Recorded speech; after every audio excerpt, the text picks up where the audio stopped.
It's time to get all your Star Wars news in a single file. From Fantatrax TV, this is Good Morning Tatooine! Good morning, Tatooine. Indeed, we're back once again with your weekly cap of everything Star Wars and Lucasfilm. I'm Brian Cameron, and with me, as always, is my co-host, Mr. Paul Naylor. How are you, Paul? Well, I'm not very well, Brian. I've got man flu, but I'll battle through. If you hear the occasional cough, I apologise. Just don't drop dead on us during the live stream. That's all we ask. I could be like General Grievous, coughing and spluttering all the way through this. That's what it's a General Grievous tribute. That's what we'll call it. In that case, let's get on and find out what we're talking about on tonight's show. Time may be at the essence. First up, 7-year-old Luke Skywalker Mowbray's been refused a passport for copyright issues. Quite right. And that. Then we've got from Lego the next big box that we're all going to want. Jabba's sail barge, the katana, looks really, really nice. We'll be heading to Jabba's court and be discussing how can we improve Disney Plus for the betterment of the Star Wars franchise. Will you be heading over to Redditch soon? Yeah, we've got Echo Based Live. We've got some fantastic guests there, some great purchasing opportunities, and there'll be a number of people that will be buying, selling, and walking around. But it's always a great event. If you go in, you know what we're talking about. If you don't know what it is, get there. It's really good. Padawan Pride was a surprise audio drop over on Audible, a new Star Wars book. We'll be checking that out.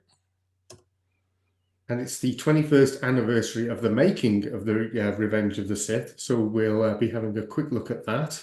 Fingers crossed.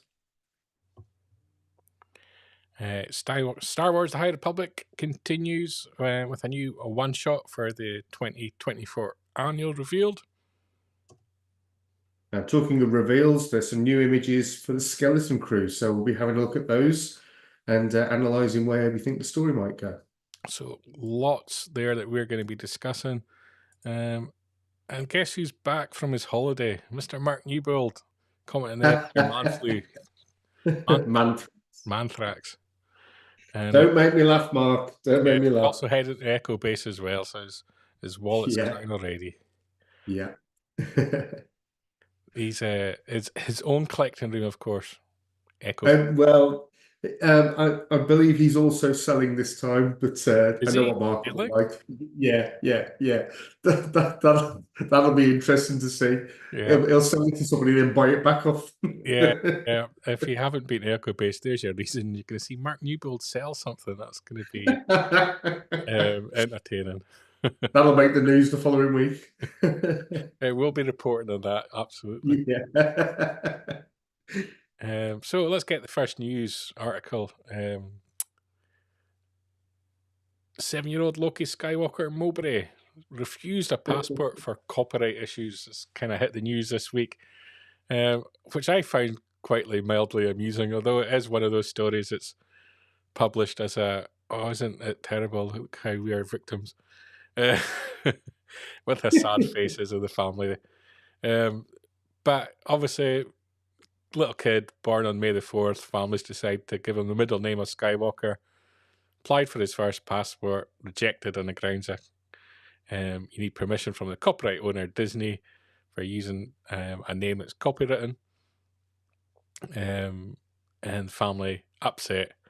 But all's good and well because after a bit of discussion, the passport was issued on the basis that it's a name and you can't copyright a name. You can copyright a character, but not a Exactly. real person. So the only issue would come if little Loki Skywalker Mowbray tries to use his name in the future in some kind of business venture.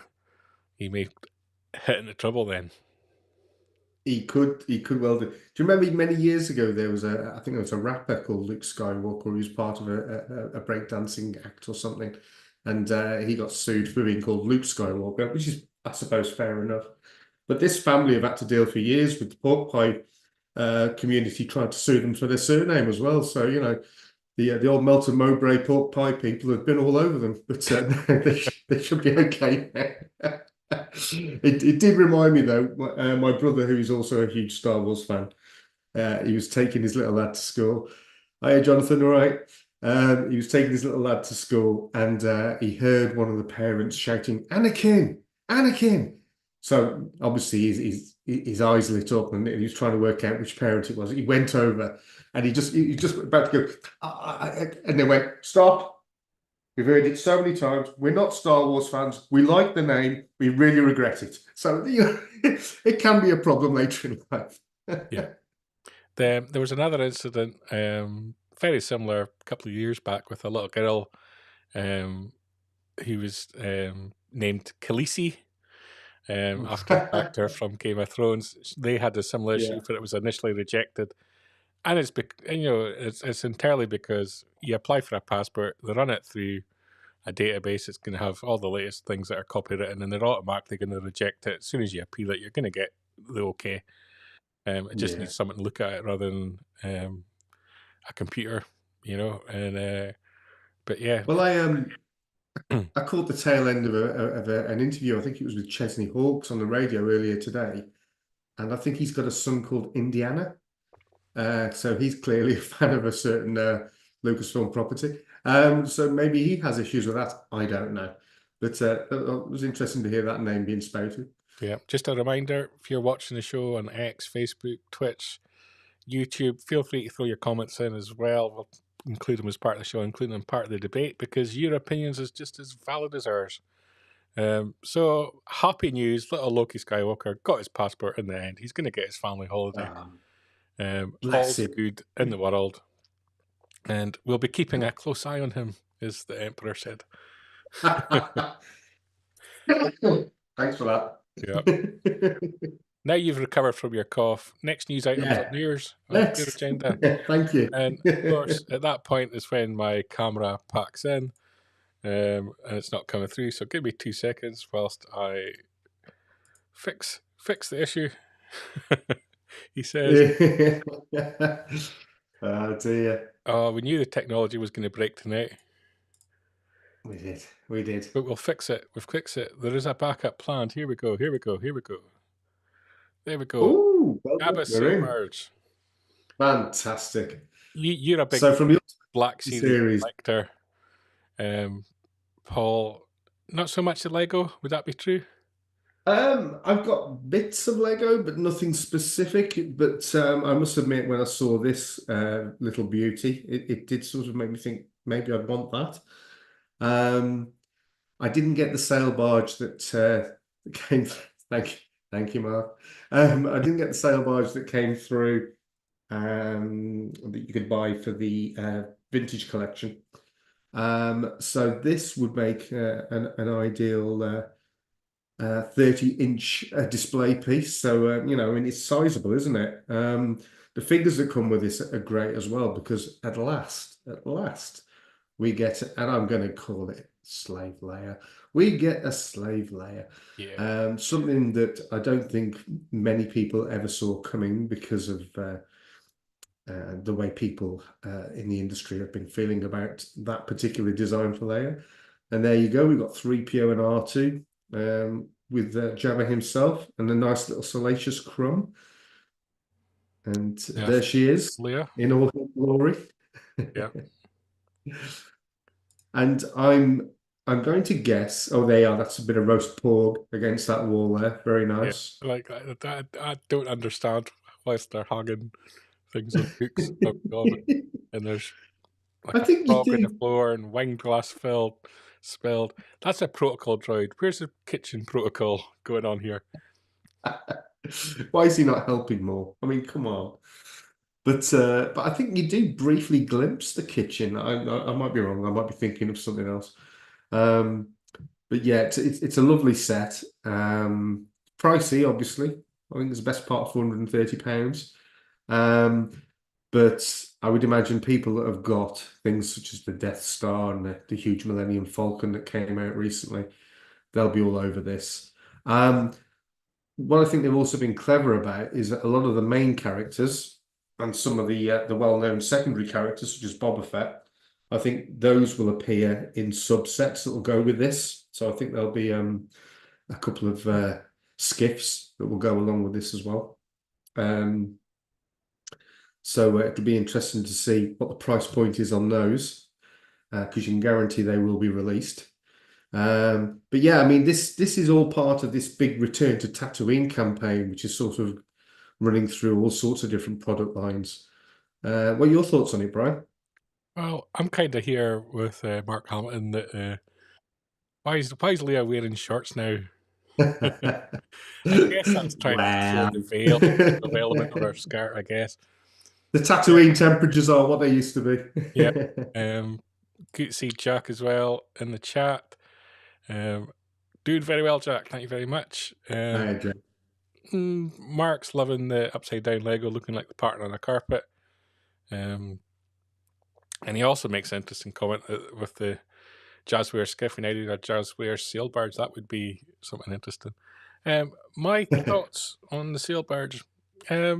Well, I kind of looked at this set and I just thought, look, oh, there's Neil's dad, because I'm so focused on the skeleton crew there.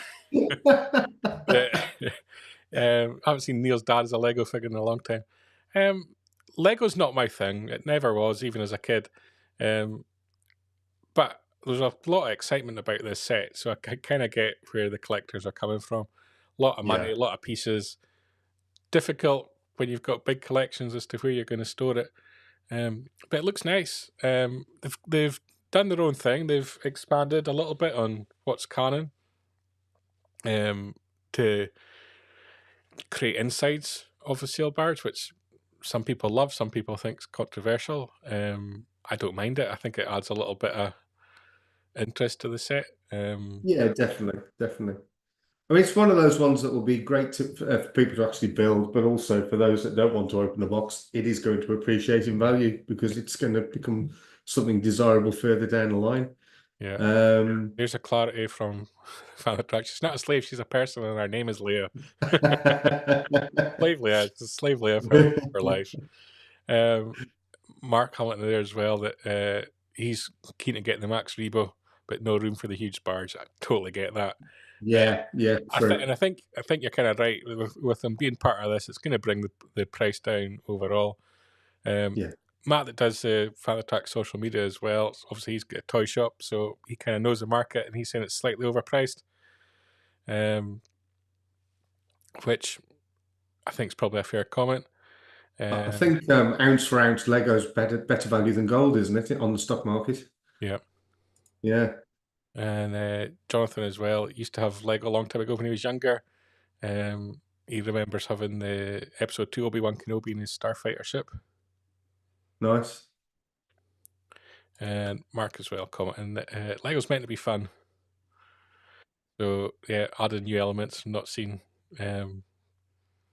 Yeah, I get that. And as Matt's clarifying as well, might be overpriced. It's still going to sell loads. It will do. Yeah, and I kind of find that's probably the case with most things Lego, isn't it? Really. Yeah. But yeah, the kitchen one I just find bizarre. But other than that, kind of dug the whole set. And I kind of like the fact that you're getting a little bit higher ender kind of Star Wars collections, whether it's the Hasbro, whether it's Lego. I just think you kind of have to provide stuff that kids are going to buy that's pocket money value, then you're going to buy stuff that us old gets that with slightly too much money to spend. Before we're too old and we get our winter fuel payments taken off us. Don't make me laugh. Yeah, I think you have to have that balance. So having these kind of ultimate kind of collector sets kind of makes sense to me. Yeah. So yeah, It's a nice set. We'll run with that. Next up, we're going to head to Jabba's court, and we're going to discuss Disney Plus, Paul. Okie doke.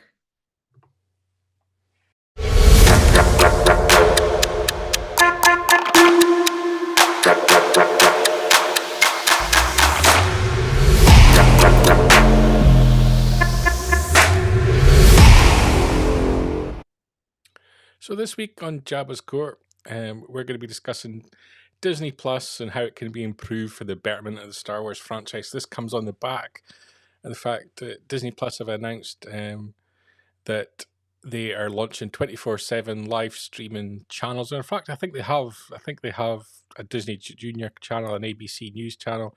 They're going to be introducing more focused on different brands. So Star Wars and Marvel are going to have a kind of heroes channel, and so on from there on. It's about discovery of product, I think, more than anything.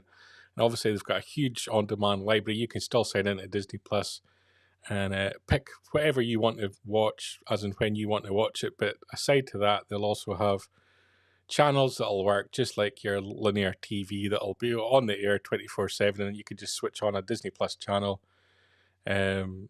anytime you want, and there'll be content on it. And by random, you may see something you like, and you end up watching the whole series or show or movie, whatever it is.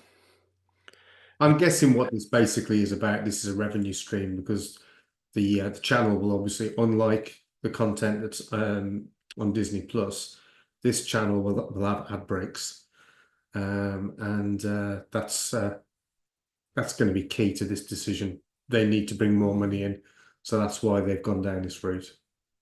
Yeah, I think so. There's an element of that. I think there's the balance between discovering new products and generating a revenue. Ad revenue is a big factor as well. Yeah. And because I think, if you consider the number of subscribers of Disney Plus, 100 million plus, and then how many people are watching an actual show, anywhere from 1 million to 3 million on a Star Wars production, it's a tiny fraction of the Disney Plus fan base or membership base, however you want to describe them, that are actually watching the content that's coming out when it's coming out. And this could be another way to say Skeleton Crew is going to debut on the 3rd of December at 9 p.m. and it's going to debut on this channel, and you can either watch it live with everybody else at that time, or you can watch it on demand as and when you please. That's a very good point. Yeah, that would be a really good way of launching it. What do you think Disney Plus needs to do to improve the content we're getting on the Star Wars franchise?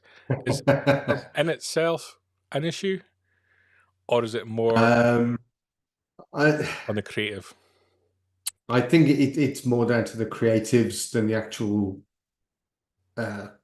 It's more about the quality than the quantity.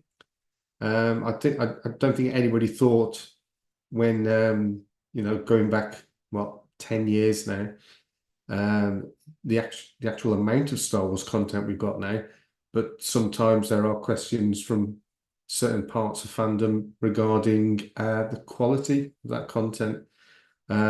Just like that, so Mark there in the chat, he would improve Disney Plus by removing the acolyte and decanonizing it, and there's a lot of people that would say similar sentiments. Now, Mark, hallelujah. Jack as well saying less trailers with spoilers. I think great topic though. Yeah. My Yeah. thought on that: do you remove content? I don't think you should ever remove content. Once you've released it, you've released it. Well, I was thinking that. I was thinking that it would be But ideal for the 4 a.m. slot to put that Willow TV series back on. for me, if you don't like something, don't watch it. That's the best Yeah. way to communicate to Disney, Lucasfilm, what you want and what you don't, and then they're going to make the decisions based on who watches it, and that's what's happened with Acolyte. Not enough people watched it, so you're going to get no more. There's no clearer way to send a signal to a company than eyes on the product. That's how they generate money. My issue, I guess, with Disney Plus is, and it's not just Disney Plus, it's the whole streaming industry. It's become binge watch content, which means you're probably not going to get more than 10 episodes of anything for a series. Instead of the 22 episodes for a series you used to get when I was young. Yeah. When I was even go back to George Lucas and they were developing the idea of a TV series, Star Wars Underworld or whatever it was going to be called. They were working on the premise of a 20-episode series, and how could they do that on the budget? Yeah. Now you're getting an 8-episode series on a $200 million budget. It makes no sense to me for the revenue you bring in. We're not paying $50 a month for a TV package. We're paying $7.99 for a streaming package. So just the math doesn't make sense. I think an easy thing that they could do that would give them some unique content that people would then comment on and then guide people to go and subscribe to Disney Plus would be some more behind the scenes stuff, but some proper good interviews. When the Mandalorian round table stuff first came out, that was really, really good stuff. Yeah. But they need to be pushing things like that and promoting it a lot more. Go back, interview some of the people that were involved in creating the original trilogy. While we've still got a lot of them. I mean, we've just lost James Earl Jones. Let's try and do this while we've still got some that we can interview. And it doesn't have to be main cast. It can be somebody that played a Jawa. It can be somebody else, somebody that was in a droid costume other than 3PO or R2. Interesting content that could, in its own right, generate stories and get people on board with Disney Plus. And Matt's echoing that over on the Fanta Trucks account, that everything should be on there. Canon Legends, documentaries, holiday special, detours. No idea why detours isn't on there. It's like George Lucas. Detours, so that needs a release. He's gone a bit too far when he said the Don and Marie Christmas special. It's Ewok and Droids, but Ewok and Droids is actually on the two Ronnie, get the old two Ronnies one on. That was the classic. Mark, he would like to see more action and adventure stuff. He's just back from doing. He's just showing off. There's 5 times on his holidays. Terrible.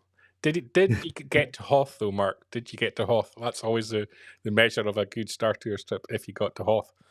And all the time, his very patient wife Ruth was having a sleep because she couldn't be bothered to go to Star Tours. Fair play to her. Yeah. Jack said, never remove content, just make better stories or films, etc. to back up what was made. Animated Clone Wars did that for some people, and now the books and comics Marvel releasing are kind of helping the sequel trilogy. The big thing, the big gripe I've got at the moment is that everything's kind of driven to justify bringing Palpatine back for Rise of Skywalker. Literally being driven to just try and explain that.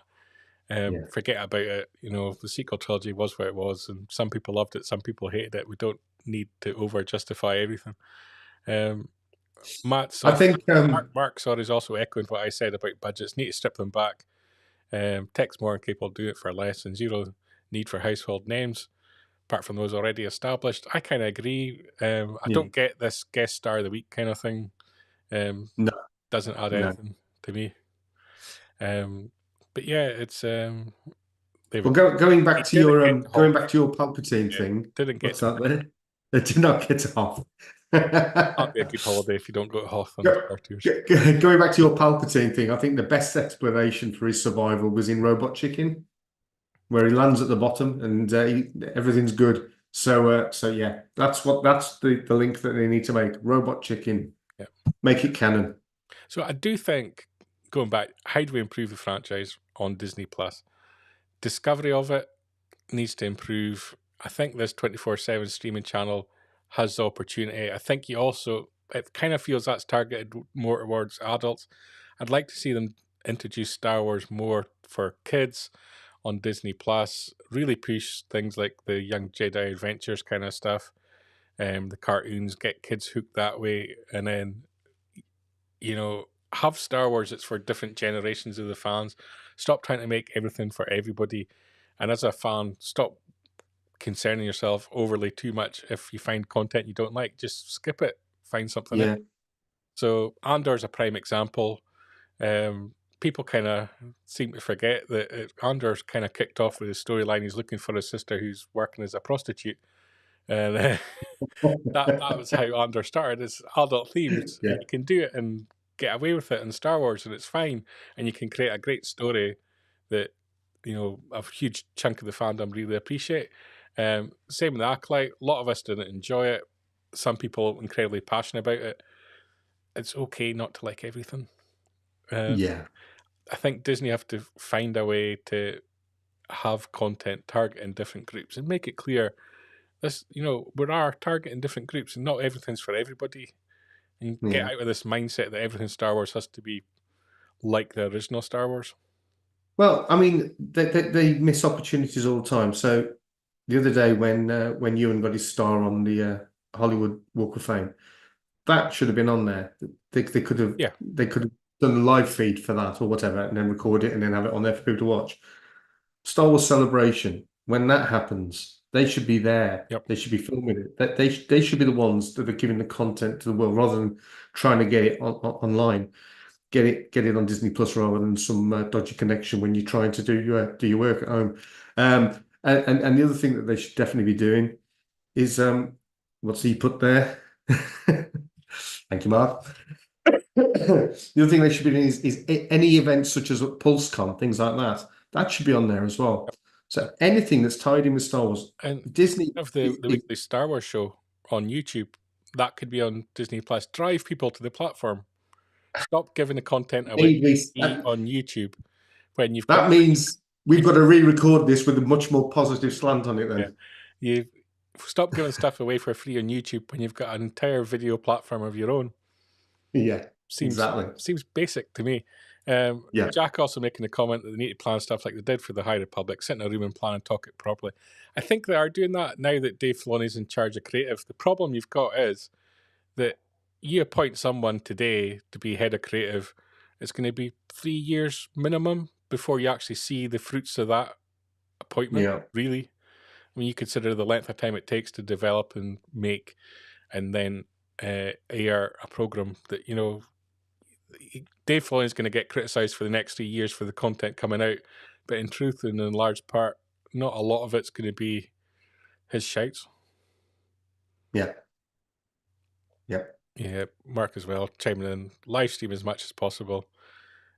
Walk of Fame's a great shout. Yeah, I think they need to drive Star Wars fans to the platform. It needs to be the source of video content for Star Wars. The 24/7 discovery is going to help. You need to do more things for kids on the platform to get them into Star Wars. There's a lot that could be done. I think the price point's fine on Disney Plus. I don't particularly like the layout of it. I don't think it's particularly helpful in finding content because I think it's too driven on brands when it should be, if I go and watch something Star Wars, I've got to go to the Star Wars section. Well, why would I go to the Star Wars section if I don't know if I'm going to like it or not?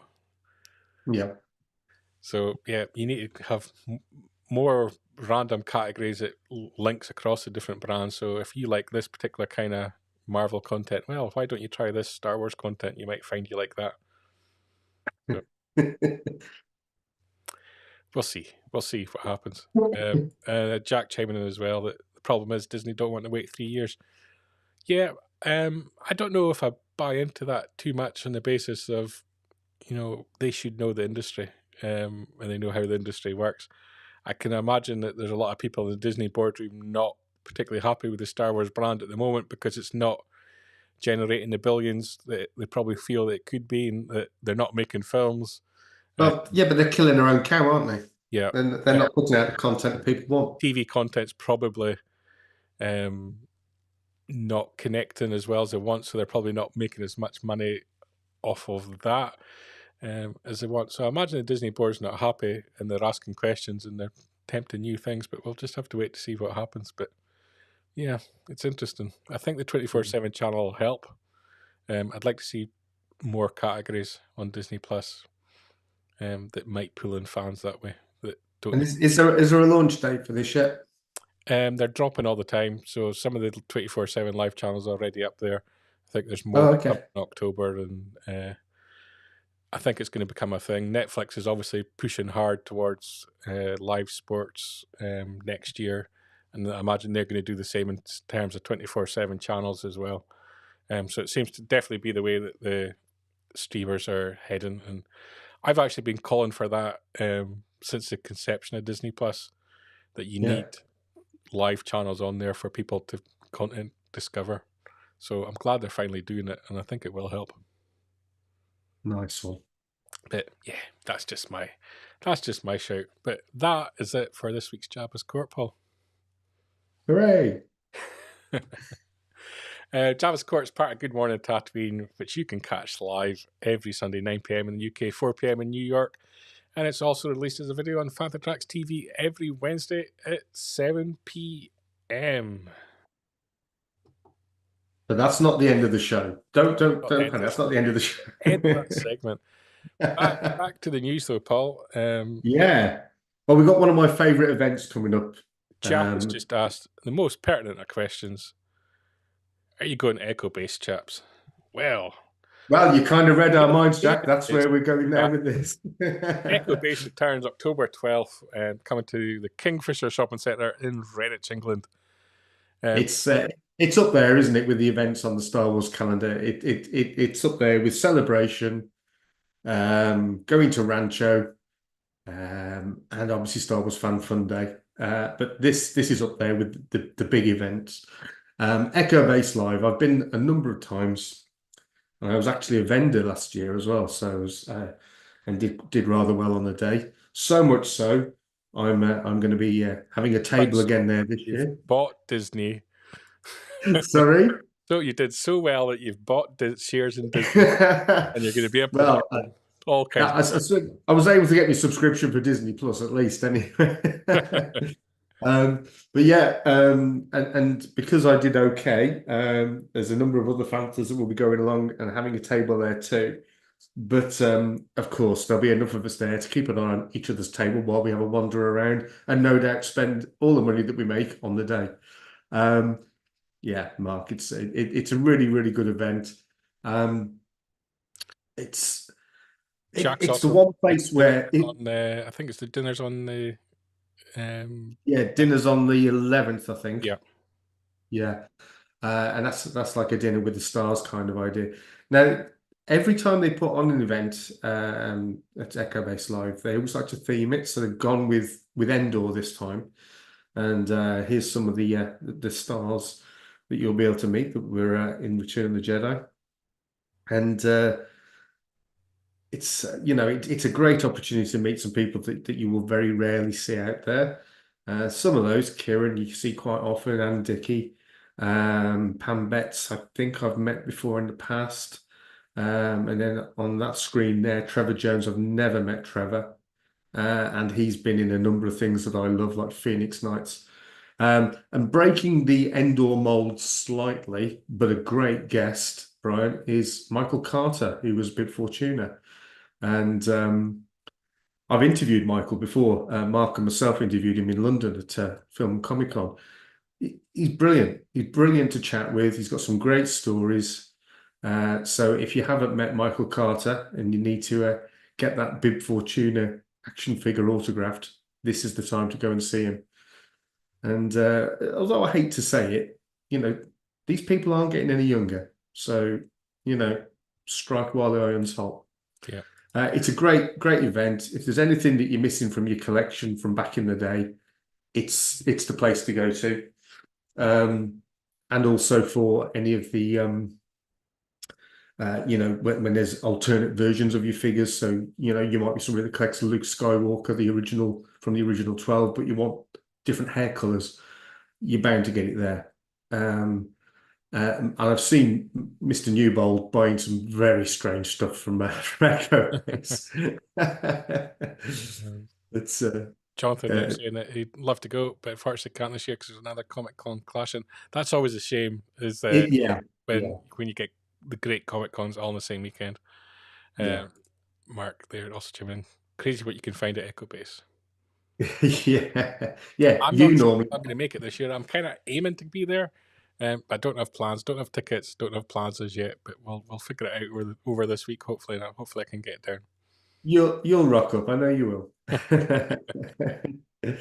But yeah, if there's anybody out there that's just thinking, well, is it for me? Honestly, go. It's brilliant. You'll come away with something.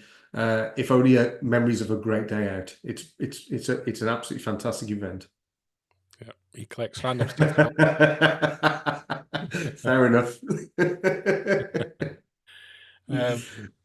Next up on the news front, we had a surprise release this week. It's not often that something Star Wars comes out that hasn't had lots of publicity beforehand. But dropping on Audible came a novel, Padawan's Pride. Completely nothing known about it until it dropped. It's from Disney Lucasfilm Press, written by Brian Q. Miller, narrated by Kevin Kemp. Coming in at just under 4 hours, so it's a nice chunky little audiobook there. Alongside it, all other sorts of Star Wars audiobook shorts also dropped at the same time. So an interesting little move from Lucasfilm, surprising some people. But for those of you that are fans of Obi-Wan and a young Anakin, we've got a nice Phantom Menace era tale talking about the pod race underground circuit. So something for you to check out. Jack, he's in the comments there saying that he's been listening to it and it's actually pretty good. Won't say much, but I recommend it if you're after some backstory. So there's a positive review for it. Yeah, it's nice to see them using the Jake Lloyd likeness of Anakin as well. You don't get to see that very often. So one to check out and check your emails, check your Amazon account, because quite often you get thrown free vouchers or free product for you to sign up to Audible. You can get 30 days free or some garbage like that. So you get a chance to maybe check out the book for free as well. So do check that out. Paul, coming up next, we've got From the Vault. From the Vault. Hit it. Hit it. If we find the right button, here we go.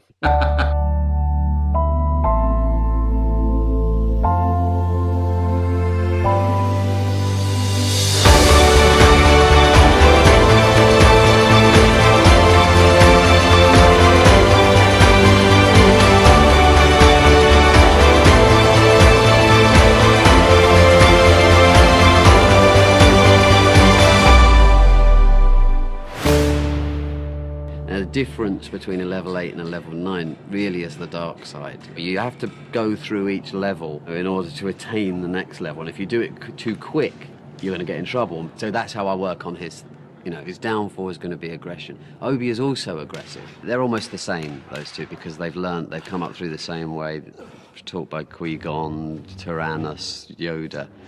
It's the same line. They are sort of mirror images, but they're certainly different. They just match each other perfectly. On this, there's much more action than in the previous two. So I had to get a load of stunt people in. First of all, I get the sword fighter, so I was lucky enough to get Kyle Rolling again, who double Count Dooku on Attack of the Clones. I needed a good Palpatine double. Kyle brought a friend of his along called Michael Burns, who has been amazing. And then I needed to get a team of stunt riggers that run ahead of us on the stages, just because we never get any time and they just make sure everything's going to happen. No matter how you do it in films, you're always using stunt doubles for certain amounts of action set pieces. The older actors, Christopher Lee and Ian and Yoda, it's more difficult for them to do the highly physical types of work. So you use a combination of stuntmen and the actors to create the sword fight in a way that is, realistic and looks good. And then occasionally, the advantage we have now is that we can put digital faces on the stuntmen and we can go closer in on them. We don't have to sort of hide their face and everything the way we used to, and that's a huge advantage. But you still need the stunt performer to do the work.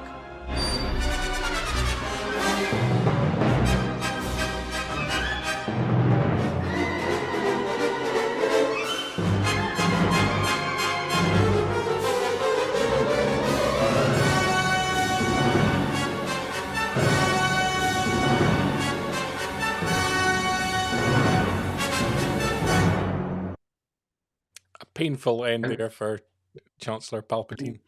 That's interesting stuff, though, isn't it? It's always good to see the green screen being used, because obviously with the volume these days, you don't get to see so much blue screen and green screen work. And of course, with it being 21 years ago this week since the Revenge of the Sith finished principal photography, that's why we're checking out this making of video. Yeah. But Nick Gillard, who was the stunt coordinator there for the lightsaber battles, there's an opportunity to see him later in the year. He's at a convention, which Mark will remind me where it is, but hoping to pop along and see him. I actually put together a book for a stuntman from Shropshire whose first film stunt work was Attack of the Clones, and he got to know Nick quite well, and it was Nick that encouraged him to carry on in the industry. And that stuntman, Justin Pearson, is now a stunt coordinator with more than 25 years under his belt. So that's my little mini connection there to Nick. Yeah. And, I think a big amount of credit needs to go to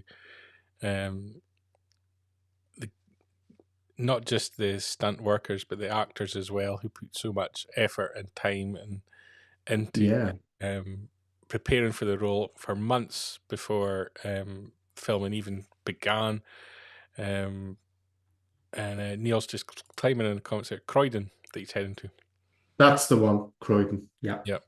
The Hayden Christensen, Ewan McGregor, the amount of work they put in, and you saw similar in The Acolyte. Whether you appreciated the story or not, I think most people could appreciate the sword work in there, and Manny Jacinto and the work that he put in into his role as the stranger stroke Keemer stroke whoever he may be.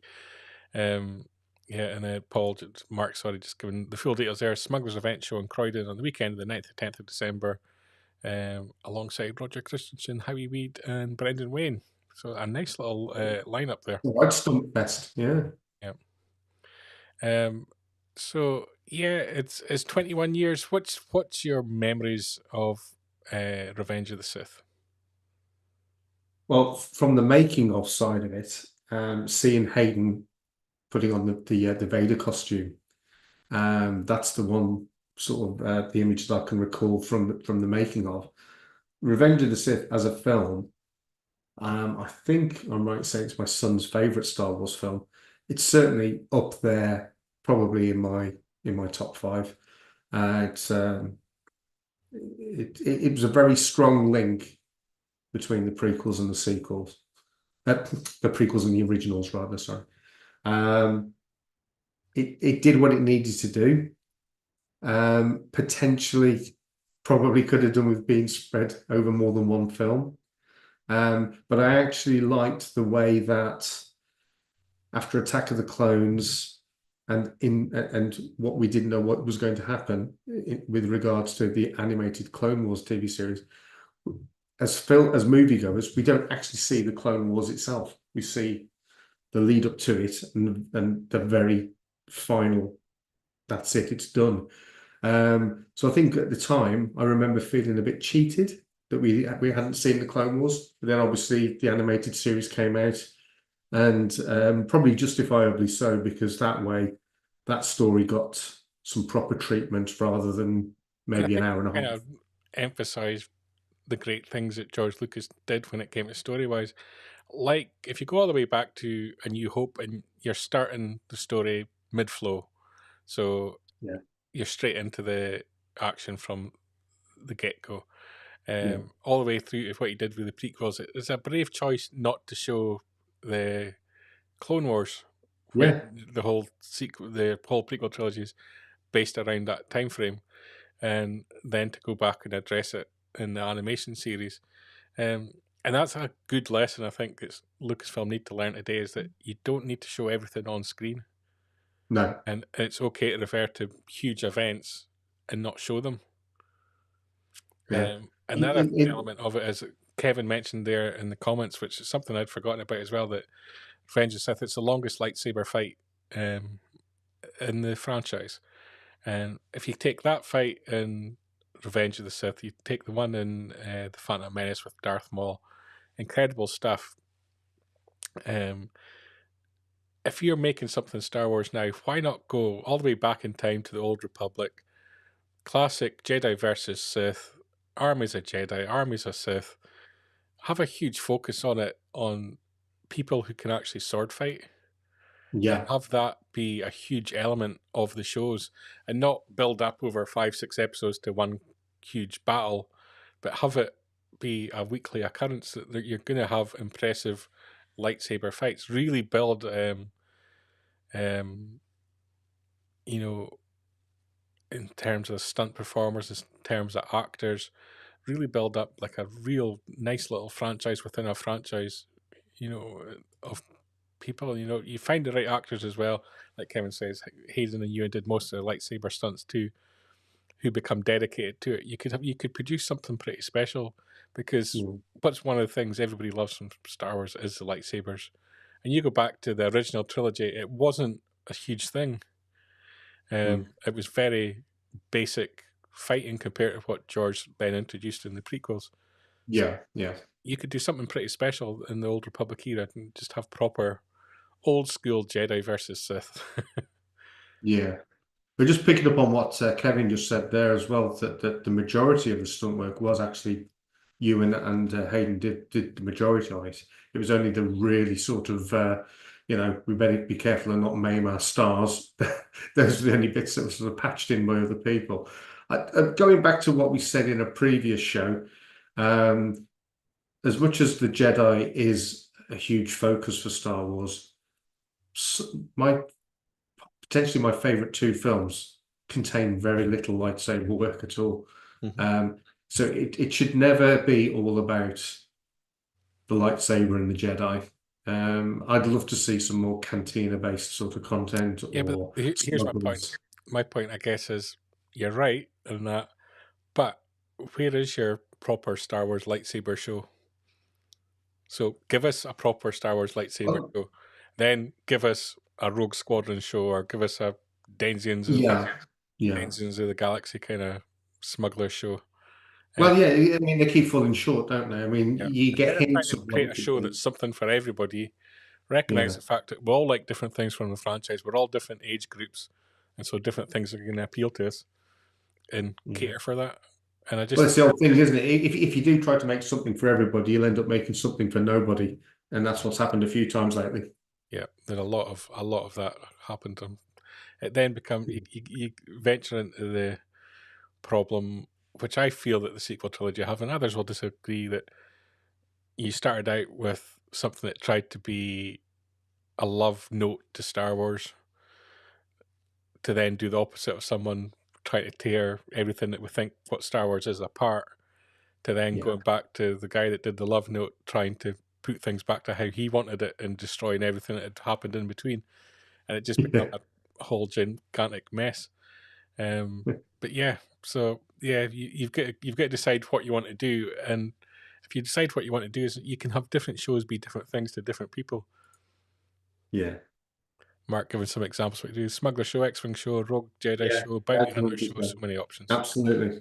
And that's the way I would go. Yeah, which they kind of risked that The Mandalorian, didn't they? Season 1 of The Mandalorian and season 2, which had probably the best ending of any Star Wars season so far. They were great because they really did try to do something different. Yeah, absolutely. Yeah. So that's this week's From the Vault, 21 years on from the making of Revenge of the Sith.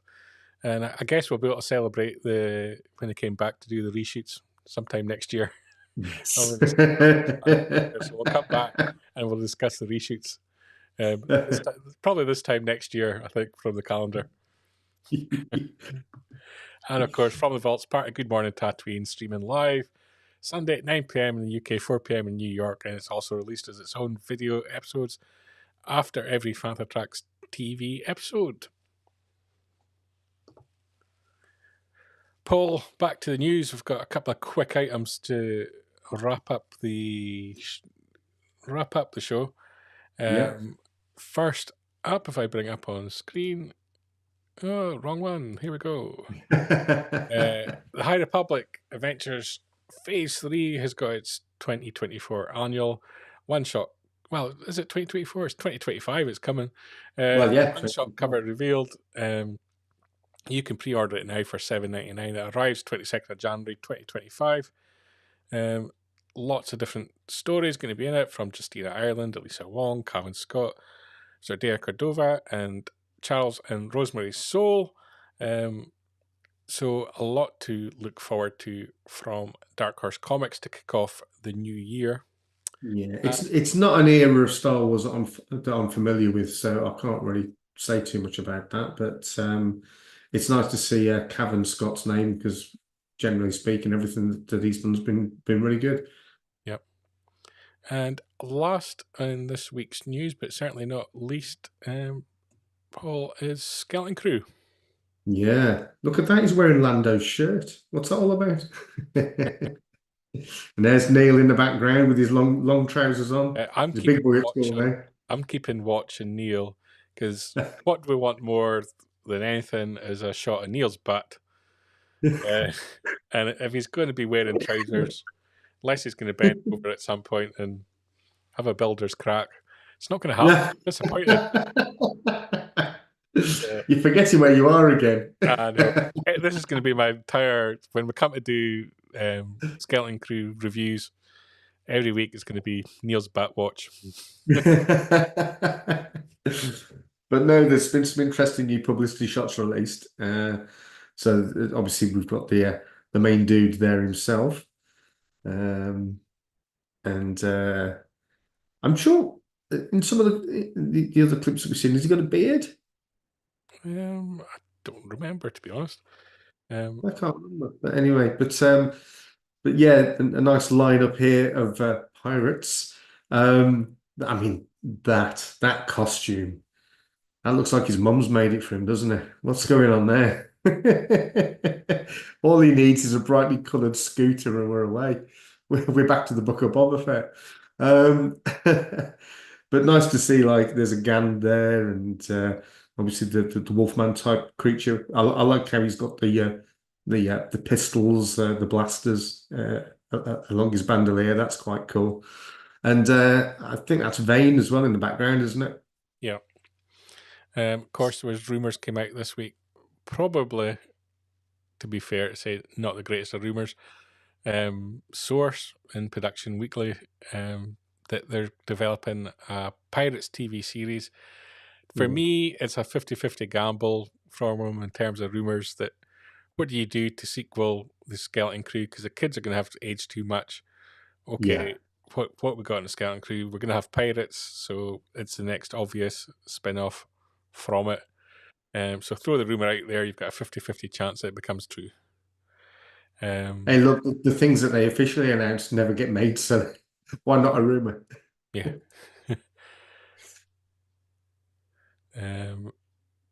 Jonathan, he's not too sure about Skeleton Crew. He's willing to give it a watch and see what comes out. Yeah, I kind of agree. I think there's going to be elements that are going to be deeply frustrating. And I think at the end of the day, I'll probably sit back and go, okay, it's not for me. It's targeted at kids. If the kids are enjoying it, fine.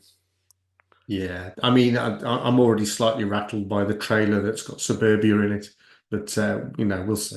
And that's a wider shot of Jod Nawood. Is that how we're pronouncing it? Jude Law. With Wim Fern and Neil and KB in the background. Yeah.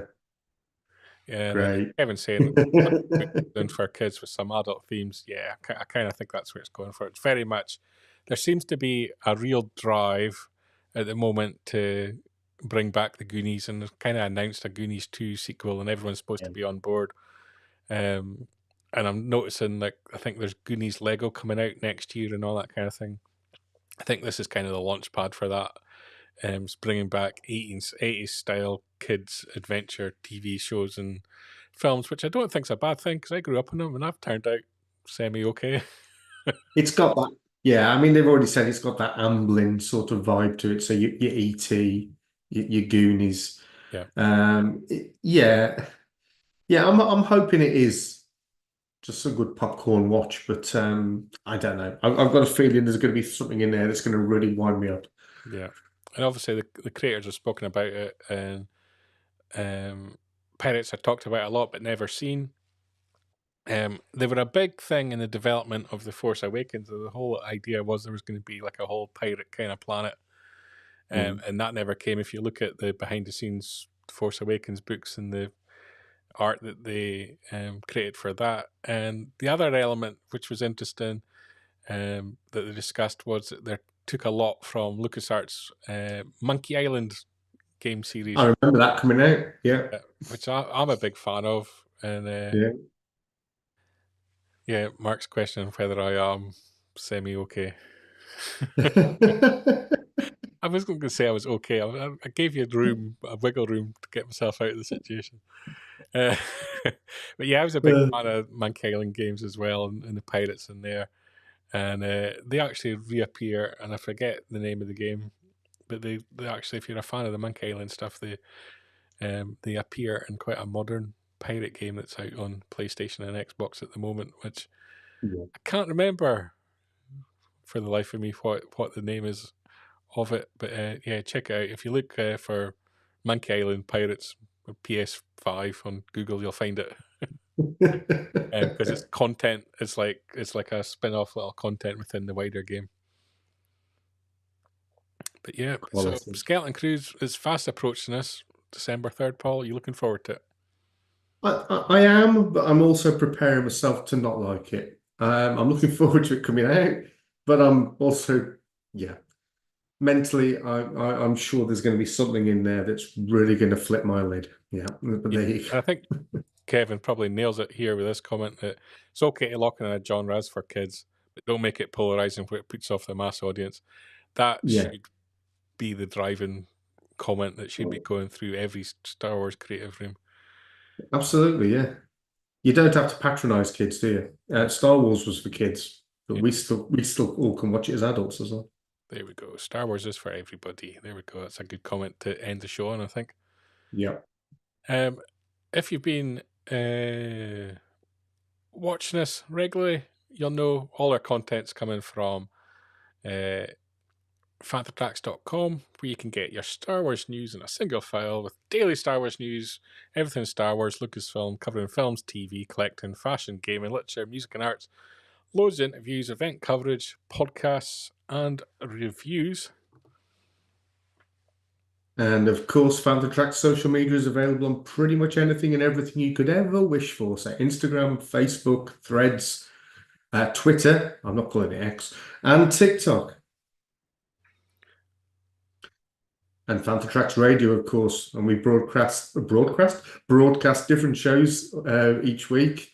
I co-host Start Your Engines with Mark, and I know we're recording something pretty exciting soon that is quite relevant. But you can get it on all those different platforms, and search for Phantom Tracks Radio on your podcast of choice. And last but not least, of course, check out Phantom Tracks TV on YouTube, Facebook, Twitch, X. Good Morning Tatooine that you're watching right now. Live streams every Sunday at 9 p.m. in the UK, 4 p.m. New York. Every Wednesday we'll release the episode of Jabba's Court. And coming soon, I do promise it is, live regular gaming on Fanta Arcade, and always there's regular features, interviews, convention and coverage, and all that jazz. Paul, thank you for joining me again for Good Morning Tatooine this week. You're welcome. Look at that. More or less bang on an hour. Like we planned. We should end it right now. Just whilst it's perfect timing. Paul, we'll be back same time next week for all your latest Star Wars news from From FanthaTracks.com, we'll see you then, guys.